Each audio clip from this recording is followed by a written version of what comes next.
Hi everybody, Brian here from quantlabs.net. I just wanted to go over the new charts that I've got that are replacing the ones generated from MatPlotLib from the open source Python package and replacing them with the ones generated from Chart Director.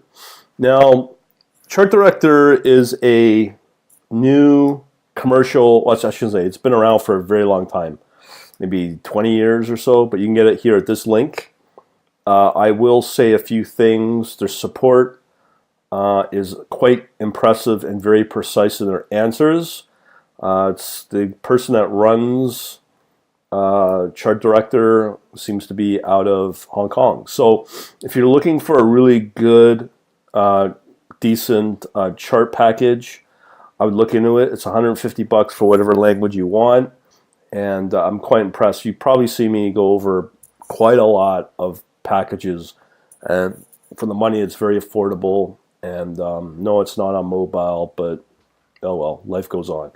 So I'm going to show you the various charts here. I'm going to blow them up. So you can see here I have not an unregistered copy. We know that, yay, which is fine for now. I will get a copy, I promise. Okay, so the first one is, if you've seen my signals, one with the open source MatPlotLib, you'll know that I have always had the green and red dots, which work fine. In this case, I'm doing the same thing. The only difference is I am using the crosses of the moving averages of the 5 and 20 as a general consensus on buying signals. Okay, so that's what I'm replacing it with. And the most important thing you'll notice here are we have actual dates at the bottom of every chart, which I didn't have before, and that's really good. I'd also want to stress that I have figured out a standalone version to run with Python with zooming and panning and all kinds of stuff that you can do with JavaScript. So I have that here. I made a video on it. I was quite surprised at how easy it is actually to set up. This video will walk you through it with the instructions if you ever decide to get Chart Director for Python.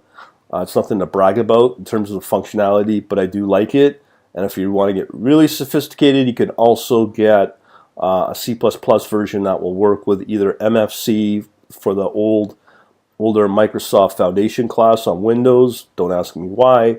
Or you could use the Qt, which is probably a millistep better than MFC, but at least Qt runs on Linux and Mac. All right, so back to the charts.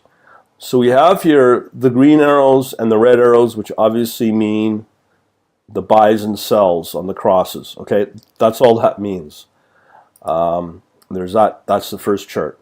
The other chart I'll just show you here is a trend. And this is another one that I like. Price line here, again, you'll see the dates, very important, and the trend meaning down. Now, when you see my analysis soon, you'll see the different time periods I'll be running all of these charts against, maybe a 5-day. Doesn't really work too well on one day, really can't work at all. So it'll be a 5-day, 30-day, 90-day, and probably a year. I might extend it to a 2, 5. I'm not sure on the overall length, the long-term time frame yet, but it'll be something. Next up is the Fibonacci retracement. Now you'll see here as I blow it up, these are the retracement levels here, and they're very tight. I'm trying to figure if that is some kind of bug, but that doesn't really matter. What matters is all we're really using the Fibonacci levels for are just valuation. This is the historical range over this time period. Again, the dates, the time range, what it should be at historically against the min and max. And you can clearly see that this instrument, whatever it is undervalued. So that would be another consideration for market entry. So that will be something I'm using for valuation on the price, historical price. Let last chart. This one's kind of busy, but that's okay. This one is really about moving average. That's what I'm wanting to stress here. Now I'm using, I believe, candlesticks here, or am I using still the open, high, low? So you can see here we have the price line. We have the averages here. So we have SMAs with the, what I used before, the 20 and the 50. Fine, fine, fine. But I also included the EMA. Now, if you're new to all this, the SMA are the more sensitive pricing more sensitive on pricing. The EMA for a long term is better. It's lagging, so you're not going to get the extra sensitivity you'd get with simple. But the exponential will even smooth out better on a long term parameter of 200 days versus the 20 or 50. Also, I've included here extra stuff. So we have the price, and as I said, we got these SMAs and the EMAs, simple moving average and exponential moving average. Well, on top of that, I've also included the Bollinger right here in the purple, and these are good. You can traditionally see how this is performing. Again, the dates from last year, starting, I guess we'll just say December 2016, all the way up to March, or probably even April. But you can see here historically on what's been going on with the pricing. You can also see the momentum here. Momentum. The RSI is really good as well to show when prices do fall back a little bit because the RSI does hit the upper range. So that's nice to have. And same on the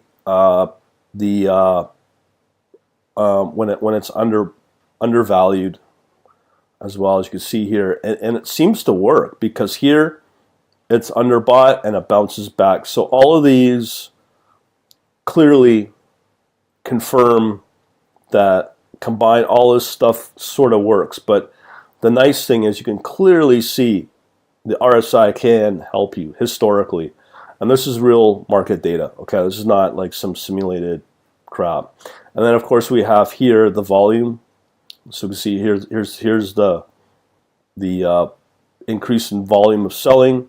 Here's the increase in volume of buying as soon as that RSI gets hit on the lower range. So it seems to can work. And here is another example, pretty close, and just came off. But this is just a number of factors to consider. But this is a really busy chart, but this is a nice chart to confirm your buy and sell signals with everything in one snapshot using all the classic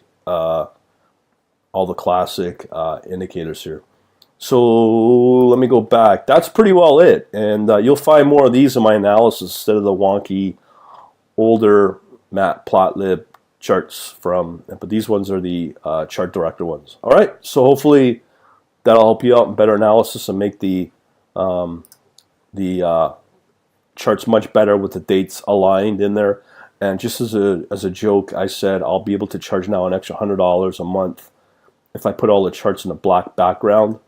And I thought that was a funny joke, but I did try using a black background, and clearly it did not work. So I just leave them the way it is with the grids in white. Probably looks better than that. All right, so hopefully that'll help you out. Ha ha ha. Talk to you later. Bye.